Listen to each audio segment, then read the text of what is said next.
So, we're diving into the vibrant political landscape of Kerala today, a state known for its unique brand of coalition politics. It's a fascinating case study, really. The alliances there, legendary. Legendary? Tell me more. Is it all sunshine and roses, or is there some serious drama involved? Oh, there's drama. All right. Decades of shifting alliances, power struggles. It's a roller coaster, for sure. A roller coaster of coalition governments? Sounds wild. Let's unpack this. First things first, what's the basic structure of Kerala's government? It's a standard Indian state setup, a unicameral legislature, the Kerala Legislative Assembly, an executive branch headed by a chief minister, and an independent judiciary. So pretty typical for India then, but you mentioned alliances. What's the big deal with those? The big deal is that since 1956, two main pre-poll alliances have dominated: the Left Democratic Front, or LDF, and the United Democratic Front, or UDF.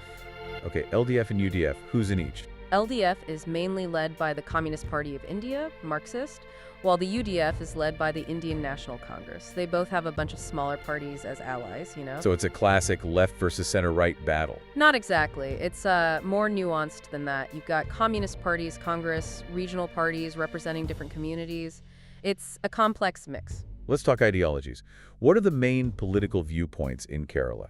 Left-wing and center-left politics are strong thanks to the historical influence of communist parties. Congress represents a more centrist approach. Then you have communitarian parties focusing on specific religious or caste groups. And finally, the BJP represents the right wing. And how do these ideologies play out in the alliances? It's not always a perfect match. You see parties with different ideologies joining forces for electoral gains. It's all about strategic alliances, really. So how have these alliances fared in elections over the years? Since the 1980s, it's been a pretty consistent back and forth between the LDF and UDF. One wins, then the other, then back again. Until recently. Recently, what happened? The LDF broke the pattern in the 2021 elections, winning a second consecutive term. That was a big shift. And what does that mean for the current administrative structure? The LDF currently controls the state assembly, most local bodies, and even a majority of the national constituencies. Wow, a pretty clear victory for the LDF.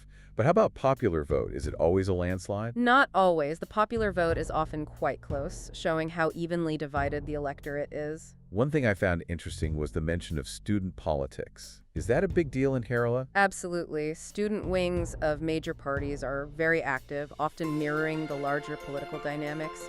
It's a training ground for future leaders. So a lot of young people are already deeply involved in the political system. Exactly. It's a very politically engaged society.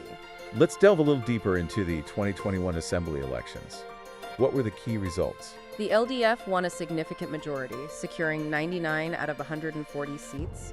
The CPI was the biggest winner within the LDF. And the UDF? They got 41 seats, a considerable loss compared to their previous performance. You mentioned the stability of these alliances. How stable are they really? Generally quite stable, especially since the late 1970s. Parties tend to stick with their alliances, even if there are internal disagreements. So it's not a free-for-all every election cycle? Not anymore. The two alliance system has brought a degree of predictability, although the results are still often close. Looking ahead, what do you see as the key challenges and trends in Kerala's political future? Maintaining the stability of the alliances will be a key challenge. The rise of the BJP is another factor to watch. And, of course, addressing the socioeconomic issues that affect the state. So it's not just about who's in power, but also about the issues that affect the people. Precisely. The political landscape is dynamic, and the future will depend on how these challenges are addressed.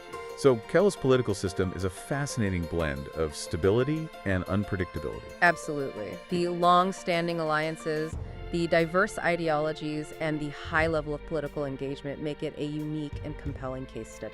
It's a system that's constantly evolving, and it will be interesting to see how it develops in the years to come.